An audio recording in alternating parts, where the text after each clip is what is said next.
Hi ಸ್ನೇಹಿತರೆ, ಎಲ್ಲರಿಗೂ ನಮಸ್ಕಾರ. ನೋಡಿ ವೀಕ್ಷಕರೇ, ಕೊನೆಗೂ ಸರ್ಕಾರ ಪ್ರತಿಯೊಂದು ಗೃಹಲಕ್ಷ್ಮಿ ಯೋಜನೆಯ ಫಲಾನುಭವಿಗಳ ಬ್ಯಾಂಕ್ ಖಾತೆಗೆ ಒಟ್ಟು 3 ತಿಂಗಳ ಗೃಹಲಕ್ಷ್ಮಿ ಯೋಜನೆಯ 6,000 ಹಣನ ಜಮಾ ಮಾಡ್ತಾ ಇದೆ. ಹೌದು ವೀಕ್ಷಕರೇ, ಫೆಬ್ರವರಿ, ಮಾರ್ಚ್, ಏಪ್ರಿಲ್ ಈ 3 ತಿಂಗಳ 6,000 ಹಣ ನಿಮ್ಮ ಬ್ಯಾಂಕ್ ಖಾತೆಗೆ ಬರ್ತಾ ಇದ್ದು, ಸುಮಾರು 2 ಲಕ್ಷಕ್ಕಿಂತ ಅಧಿಕ ಮಹಿಳೆಯರಿಗೆ ಈ ಒಂದು ಹಣ ಕ್ಯಾನ್ಸಲ್ ಆಗಿದೆ. ಕಾರಣ ಏನು ಅಂದರೆ, ಗೃಹಲಕ್ಷ್ಮಿಗೆ ಮರು ಅರ್ಜಿ ಹಾಕಿದ್ರೆ ಮಾತ್ರ ನಿಮ್ಮ ಬ್ಯಾಂಕ್ ಖಾತೆಗೆ ಈ ಒಂದು ಹಣ ಬರೋದು. ಅದೇ ರೀತಿ ಸರ್ಕಾರ ಇಂದು ಬುಧವಾರ ಏಪ್ರಿಲ್ 29ರಿಂದ ಕರ್ನಾಟಕದ 28 ಜಿಲ್ಲೆಗಳಿಗೆ 2 ಹಂತಗಳಲ್ಲಿ 3 ತಿಂಗಳ 6,000 ಹಣ ಬರ್ತಾ ಇದೆ. ಮತ್ತು ರೇಷನ್ ಕಾರ್ಡ್ ದಾರರಿಗೂ ಕೂಡ ಸರ್ಕಾರ 3 ಗುಡ್ ನ್ಯೂಸ್ನ ಕೊಟ್ಟಿದೆ. ಅದೇ ರೀತಿ ಸುಮಾರು 1 ಲಕ್ಷಕ್ಕಿಂತ ಅಧಿಕ ಹೊಸ ರೇಷನ್ ಕಾರ್ಡ್ಗೆ ಅರ್ಜಿನ ಕೂಡ ಸ್ವೀಕಾರ ಮಾಡ್ತಾ ಇದೆ. ಹಾಗಾದರೆ ಸರ್ಕಾರ ಕೊಟ್ಟಿರುವ ಮಾಹಿತಿ ಏನು ಅಂತ ತಿಳ್ಕೊಳ್ಳೋಣ.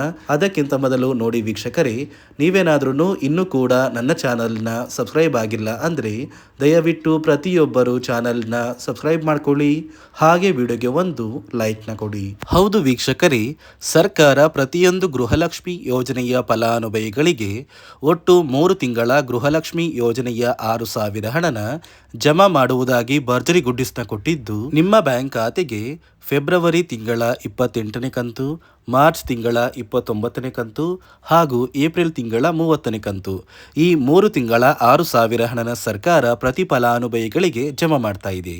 ಆದರೆ ಸಾಕಷ್ಟು ಫಲಾನುಭವಿಗಳಿಗೆ ಇನ್ನು ಮುಂದೆ ಗೃಹಲಕ್ಷ್ಮಿ ಹಣ ಕ್ಯಾನ್ಸಲ್ ಆಗಿದೆ. ಕಾರಣ ಏನು ಅಂದರೆ, ಪ್ರತಿ ಫಲಾನುಭವಿಗಳು ಗೃಹಲಕ್ಷ್ಮಿಗೆ ಮರು ಅರ್ಜಿನ ಹಾಕಬೇಕಾಗುತ್ತೆ ಮತ್ತು ಸರ್ಕಾರ ಜಾರಿಗೆ ತಂದಿರುವ ನಿಯಮಗಳನ್ನ ಪಾಲಿಸಬೇಕಾಗುತ್ತೆ. ಹಾಗಾದರೆ ಸರ್ಕಾರ ಏನೆಲ್ಲ ಹೊಸ ಬದಲಾವಣೆಗಳನ್ನ ತಂದಿದೆ ಅಂತ ಕೂಡ ತಿಳಿಸ್ಕೊಡ್ತಾ ಇದ್ದೀನಿ.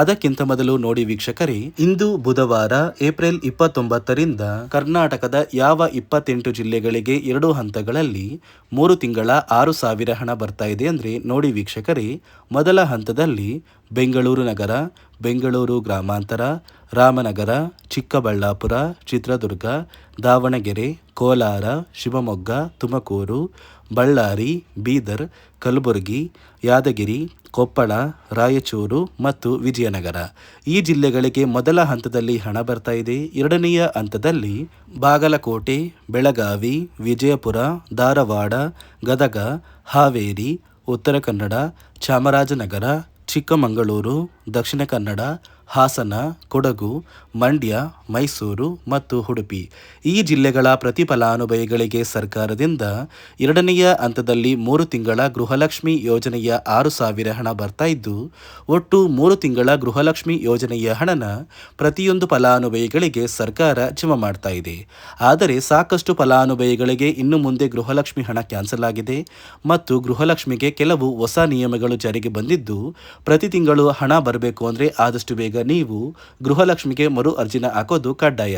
ಹಾಗಾದ್ರೆ ಸರ್ಕಾರ ಏನೆಲ್ಲ ಬದಲಾವಣೆ ಬಂದಿದೆ ಅಂತ ಕೂಡ ತಿಳಿಸ್ಕೊಡ್ತಾ ಇದ್ದೀನಿ ನೋಡಿ. ನಿಮ್ಮ ಬ್ಯಾಂಕ್ ಖಾತೆಗೆ ಹಣ ಜಮಾ ಆಗಬೇಕು ಅಂದ್ರೆ ಈ ಏಪ್ರಿಲ್ ತಿಂಗಳಲ್ಲಿ ಒಂದು ಮುಖ್ಯವಾದ ಕೆಲಸನ ನೀವು ಮಾಡಬೇಕಾಗುತ್ತೆ. ಅಂದ್ರೆ ಗೃಹಲಕ್ಷ್ಮಿಗೆ ಮರು ಅರ್ಜಿನ ಹಾಕೋದು ಕಡ್ಡಾಯವಾಗಿದೆ. ನೀವು ಮರು ಅರ್ಜಿ ಹಾಕಿದ್ರೆ ಮಾತ್ರ ನಿಮ್ಮ ಬ್ಯಾಂಕ್ ಖಾತೆಗೆ ಗೃಹಲಕ್ಷ್ಮಿ ಹಣ ಬರೋದು. ಹಾಗಾದ್ರೆ ಹೇಗೆ ಈ ಮರು ಅರ್ಜಿನ ಹಾಕಬೇಕು ಅಂತ ನೀವು ಕೇಳ್ಬೋದು, ಮತ್ತು ಯಾವ ಕಾರಣಕ್ಕೆ ಅಂತ ನೋಡಿ ವೀಕ್ಷಕರೇ, ಸುಮಾರು 2 ಲಕ್ಷಕ್ಕಿಂತ ಅಧಿಕ ಮಹಿಳೆಯರು ಗೃಹಲಕ್ಷ್ಮಿ ಯೋಜನೆಯಲ್ಲಿ ಇಲ್ಲಿಯವರೆಗೂ ಮರಣ ಹೊಂದಿದ್ದಾರೆ. ಸೊ ಮರಣ ಹೊಂದಿರುವ ಫಲಾನುಭವಿಗಳ ಒಂದು ಹೆಸರನ್ನ ಗೃಹಲಕ್ಷ್ಮಿ ಯೋಜನೆಯಿಂದ ಸರ್ಕಾರ ಕ್ಯಾನ್ಸಲ್ ಮಾಡಬೇಕು. ಯಾಕಂದರೆ ಆ ಫಲಾನುಭವಿಗಳ ಬ್ಯಾಂಕ್ ಖಾತೆಗೆ ಇನ್ನೂ ಕೂಡ ಹಣ ಜಮಾ ಆಗ್ತಾ ಇದೆ. ಇದೇ ಕಾರಣಕ್ಕೆ ಈ ಏಪ್ರಿಲ್ ತಿಂಗಳಲ್ಲಿ ಸರ್ಕಾರದಿಂದ ನೇಮಕಗೊಂಡ ಕೆಲವು ಅಧಿಕಾರಿಗಳು ನಿಮ್ಮ ಮನೆಗೆ ಬಂದು ಪ್ರತಿಯೊಂದು ಫಲಾನುಭವಿಗಳ ಒಂದು ದಾಖಲಾತಿಗಳನ್ನ ಚೆಕ್ ಮಾಡ್ತಾರೆ. ಸೊ ದಾಖಲಾತಿಗಳನ್ನ ಚೆಕ್ ಮಾಡಿ ಎಂಟ್ರಿ ಮಾಡ್ಕೊಂಡು ಹೋಗ್ತಾರೆ. ನಂತರ ಪ್ರತಿಯೊಂದು ಫಲಾನುಭವಿಗಳಿಗೆ ಗೃಹಲಕ್ಷ್ಮಿ ಹಣ ಜಮಾ ಆಗೋದು. ಅದೇ ರೀತಿ ಇನ್ನು ಮುಂದೆ ವರ್ಷದ ಕೊನೆಯಲ್ಲಿ ನೀವು ಗೃಹಲಕ್ಷ್ಮಿ ಯೋಜನೆಗೆ ನೀವು ಹೊಂದಿರುವ ಲೈಫ್ ಸರ್ಟಿಫಿಕೇಟ್ನ ಕೊಟ್ಟು ಮರು ಅರ್ಜಿ ಹಾಕಿದರೆ ಮಾತ್ರ ನಿಮ್ಮ ಬ್ಯಾಂಕ್ ಖಾತೆಗೆ ಮುಂದಿನ ತಿಂಗಳಿಂದ ಗೃಹಲಕ್ಷ್ಮಿ ಹಣ ಬರೋದು ಅಂತ ಸರ್ಕಾರ ಆದೇಶ ಕೊಟ್ಟಿದೆ. ಈಗಾಗಲೇ ಫಲಾನುಭವಿಗಳ ಬ್ಯಾಂಕ್ ಖಾತೆಗೆ ಒಟ್ಟು 3 ತಿಂಗಳ ಗೃಹಲಕ್ಷ್ಮಿ ಹಣನ ಸರ್ಕಾರ ಜಮಾ ಮಾಡ್ತಾ ಇದೆ. ನಿಮ್ಮ ಬ್ಯಾಂಕ್ ಖಾತೆಗೂ ಕೂಡ ಈ ಏಪ್ರಿಲ್ ತಿಂಗಳು ಮುಗಿಯುವಷ್ಟರಲ್ಲಿ ಪ್ರತಿಯೊಂದು ಫಲಾನುಭವಿಗಳಿಗೆ ಸೇರಬೇಕಾಗಿರುವ 3 ತಿಂಗಳ ಗೃಹಲಕ್ಷ್ಮಿ ಹಣ ಜಮಾ ಆಗುತ್ತೆ. ಮತ್ತು ಸರ್ಕಾರದಿಂದ ಜಾರಿಗೆ ತಂದಿರುವ ಹೊಸ ನಿಯಮಗಳನ್ನ ನೀವು ಪಾಲಿಸಿದರೆ ಮಾತ್ರ ನಿಮ್ಮ ಬ್ಯಾಂಕ್ ಖಾತೆಗೆ ಮುಂದಿನ ದಿನಗಳಲ್ಲಿ ಗೃಹಲಕ್ಷ್ಮಿ ಹಣ ಬರೋದು ಅಂತ ಸರ್ಕಾರ ಆದೇಶ ಕೊಟ್ಟಿದೆ. ರೇಷನ್ ಕಾರ್ಡ್ ಹೊಂದಿರುವ ಪ್ರತಿಯೊಂದು ಕಾರ್ಡ್ದಾರರಿಗೂ ಕೂಡ ಸರ್ಕಾರ 3 ಮುಖ್ಯವಾದ ಭರ್ಜರಿ ಗುಡ್ಡಿಸ್ನ ಕೊಟ್ಟಿದ್ದು, ಮೊದಲ ಒಂದು ಗುಡ್ ನ್ಯೂಸ್ ಬಂದು ಸರ್ಕಾರ ಹೊಸ ರೇಷನ್ ಕಾರ್ಡ್ಗೆ ಅರ್ಜಿನ ಸ್ವೀಕಾರ ಮಾಡ್ತಾ ಇದೆ. ನೀವು ಕೂಡ ಹೊಸ ರೇಷನ್ ಕಾರ್ಡ್ನ ಪಡಿಬೇಕು ಅಂದರೆ ಆದಷ್ಟು ಬೇಗ ಅರ್ಜಿನ ಹಾಕಿ. ಅದೇ ರೀತಿ ಎರಡನೆಯ ಒಂದು ಗುಡ್ ನ್ಯೂಸ್ ಬಂದು ನೋಡಿ ವೀಕ್ಷಕರೇ, ನಿಮ್ಮ ಒಂದು ರೇಷನ್ ಕಾರ್ಡ್ಗೆ ಸರ್ಕಾರ ಈ ಏಪ್ರಿಲ್ ತಿಂಗಳಲ್ಲಿ ಫೆಬ್ರವರಿ ಮತ್ತು ಮಾರ್ಚ್ ತಿಂಗಳ ಒಟ್ಟು 2 ತಿಂಗಳ ಇಂದಿರಾ ಕಿಟ್ನ ವಿತರಣೆ ಮಾಡ್ತಾ ಇದೆ. 5 ರೀತಿಯ ಆಹಾರ ಪದಾರ್ಥಗಳು ಇರುವಂತಹ 10 ಆಹಾರ ಪದಾರ್ಥಗಳನ್ನ ಸರ್ಕಾರ ಈ ಏಪ್ರಿಲ್ ತಿಂಗಳಲ್ಲಿ ಪ್ರತಿಯೊಂದು ರೇಷನ್ ಕಾರ್ಡ್ದಾರರಿಗೆ ಕೊಡ್ತಾ ಇದ್ದು, ಪ್ರತಿಯೊಬ್ಬರಿಗೂ ಆದಷ್ಟು ಬೇಗ ಈ ಒಂದು ಸೌಲಭ್ಯ ಸಿಗ್ತಾ ಇದೆ. ಅದೇ ರೀತಿ ಮೂರನೆಯ ಒಂದು ಗುಡ್ ನ್ಯೂಸ್ ಬಂದು ಇನ್ನು ಮುಂದೆ ನೀವು ಉಚಿತ ಅಕ್ಕಿ ಪಡಿಬೇಕು ಅಂದರೆ ಆ ಒಂದು ಬಯೋಮೆಟ್ರಿಕ್ ಮಷಿನ್ ಮೇಲೆ ಬೆರಳಿಡುವಂತಹ ಅವಶ್ಯಕತೆ ಇಲ್ಲ. ಯಾಕಂದರೆ ಇದೀಗ ಸರ್ಕಾರ ನಿಮ್ಮ ಒಂದು ಬೆರಳು ಆ ಒಂದು ಮಷಿನಲ್ಲಿ ಎಂಟ್ರಿ ಆಗಿಲ್ಲ ಅಂದರೂ ಕೂಡ ಆ ಒಂದು ಅಧಿಕಾರಿಗಳು ಪುಸ್ತಕದಲ್ಲಿ ನಿಮ್ಮ ಒಂದು ಹೆಸರನ್ನ ಬರ್ಕೊಂಡು ನಿಮ್ಮ ಕಾರ್ಡಿಗೆ ಅಕ್ಕಿನ ಕೊಡಬೇಕು ಅಂತ ಸರ್ಕಾರ ಆದೇಶ ಕೊಟ್ಟಿದ್ದು, ಈ 3 ಗುಡ್ ನ್ಯೂಸ್ನ ಪ್ರತಿಯೊಂದು ಫಲಾನುಭವಿಗಳಿಗೆ ಸರ್ಕಾರ ಕೊಡ್ತಾ ಇದೆ. ಇದರ ಜೊತೆಗೆ ನಿಮ್ಮ ಬ್ಯಾಂಕ್ ಖಾತೆಗೆ ಗೃಹಲಕ್ಷ್ಮಿ ಯೋಜನೆಯ ಹಣ ಇನ್ನು ಮುಂದೆ ಬರಬೇಕು ಅಂದರೆ 5 ರೀತಿಯ ಹೊಸ ನಿಯಮಗಳನ್ನ ನೀವು ಪಾಲಿಸಬೇಕು ಅಂತ ಸರ್ಕಾರ ಆದೇಶ ಕೊಟ್ಟಿದೆ. ಅದೇ ರೀತಿ ನೋಡಿ ಸ್ನೇಹಿತರೆ, ಈ ಬಾರಿ ಸುಮಾರು 1 ಲಕ್ಷಕ್ಕಿಂತ ಅಧಿಕ ಫಲಾನುಭವಿಗಳ ಬ್ಯಾಂಕ್ ಖಾತೆಗೆ ಸರ್ಕಾರ ಗೃಹಲಕ್ಷ್ಮಿ ಯೋಜನೆಯ ಹಣನ ಜಮಾ ಮಾಡ್ತಾ ಇಲ್ಲ. ಕಾರಣ ಏನು ಅಂದರೆ, ನಿಮ್ಮ ಬ್ಯಾಂಕ್ ಖಾತೆಗೆ ಡೆಬಿಟ್ ಮೂಲಕ ಹಣ ಜಮಾ ಮಾಡುವಂತಹ ಸಂದರ್ಭದಲ್ಲಿ ಸರ್ಕಾರ ಸಾಕಷ್ಟು ಫಲಾನುಭವಿಗಳ ಒಂದು ಬ್ಯಾಂಕ್ ಖಾತೆಗೆ ಹಣ ಜಮಾ ಮಾಡೋದನ್ನು ಕ್ಯಾನ್ಸಲ್ ಮಾಡಿದೆ. ಯಾಕಂದರೆ ಇತ್ತೀಚೆಗೆ ಹಣಕಾಸು ಇಲಾಖೆ ಜಾರಿಗೆ ತಂದಿರುವ 5 ನಿಯಮಗಳ ಆಧಾರದ ಮೇಲೆ ಪ್ರತಿಯೊಂದು ಫಲಾನುಭವಿಗಳಿಗೆ ಸರ್ಕಾರ ಈ ಒಂದು ಹಣನ ಜಮಾ ಮಾಡ್ತಾ ಇದ್ದು, ಯಾರೆಲ್ಲ ಫಲಾನುಭವಿಗಳು ಈ ನಿಯಮಗಳನ್ನ ಪಾಲಿಸಿಲ್ಲ ನಿಮ್ಮ ಬ್ಯಾಂಕ್ ಖಾತೆಗೂ ಕೂಡ ಹಣ ಜಮಾ ಆಗೋದಿಲ್ಲ. ಹಾಗಾದರೆ ಬನ್ನಿ ಸ್ನೇಹಿತರೆ, ಸರ್ಕಾರ ಜಾರಿಗೆ ತಂದಿರುವ ಆ 5 ಹೊಸ ನಿಯಮಗಳು ಏನು ಅಂತ ನಾನು ನಿಮಗೆ ತಿಳಿಸ್ಕೊಡ್ತಾ ಇದ್ದೀನಿ. ನೋಡಿ ಸ್ನೇಹಿತರೆ, ಮೊದಲನೆಯ ಒಂದು ನಿಯಮ ಬಂದು ಸಾಕಷ್ಟು ಫಲಾನುಭವಿಗಳು ಹೊಂದಿರುವಂತಹ ಒಂದು ರೇಷನ್ ಕಾರ್ಡ್ ಏನಿದೆ, ಆ ಒಂದು ರೇಷನ್ ಕಾರ್ಡ್ನ ಮನೆಯ ಸದಸ್ಯರ ಪ್ರತಿಯೊಬ್ಬರ ಒಂದು ಆಧಾರ್ ಕಾರ್ಡ್ನ ನಿಮ್ಮ ರೇಷನ್ ಕಾರ್ಡ್ಗೆ ಕಡ್ಡಾಯವಾಗಿ ಲಿಂಕ್ ಮಾಡಿಸ್ಬೇಕು. ಅಂದರೆ ಈ ಒಂದು ಲಿಂಕ್ ಮಾಡಿಸುವಂತಹ ಒಂದು ಪ್ರೊಸೀಜರ್ಗೆ ಸರ್ಕಾರ KYC ಅಂತ ಕರೀತಾರೆ. ನಿಮ್ಮ ರೇಷನ್ ಕಾರ್ಡ್ಗೆ ಇನ್ನೂ ಸಹ KYC ಆಗಿಲ್ಲ ಅಂದರೆ ನಿಮ್ಮ ಬ್ಯಾಂಕ್ ಖಾತೆಗೆ ಸರ್ಕಾರ ಮುಂದಿನ ದಿನಗಳಲ್ಲಿ ಗೃಹಲಕ್ಷ್ಮಿ ಯೋಜನೆಯ ಹಣನ ಕ್ಯಾನ್ಸಲ್ ಮಾಡುತ್ತೆ. ಅದೇ ರೀತಿ ಎರಡನೆಯ ಒಂದು ನಿಯಮ ಬಂದು ಸಾಕಷ್ಟು ಫಲಾನುಭವಿಗಳು ಕಳೆದ 3 ತಿಂಗಳಿಂದ ಸರ್ಕಾರದಿಂದ ಬರ್ತಾ ಇರುವಂತಹ ಒಂದು ರೇಷನ್ ಏನಿದೆ, ಅಂದರೆ ಉಚಿತ ಅಕ್ಕಿ ಏನಿದೆ, ಈ ಒಂದು ರೇಷನ್ನ ಪಡ್ಕೋತಾ ಇಲ್ಲ. ಒಂದು ವೇಳೆ ಕಳೆದ 3 ತಿಂಗಳಿಂದ ನೀವು ರೇಷನ್ನ ಪಡ್ಕೊಂಡಿಲ್ಲ ಅಂದರೆ ಸರ್ಕಾರ ನಿಮ್ಮ ಬಳಿ ಇರುವಂತಹ ಒಂದು ರೇಷನ್ ಕಾರ್ಡ್ನ ಕ್ಯಾನ್ಸಲ್ ಮಾಡುತ್ತೆ.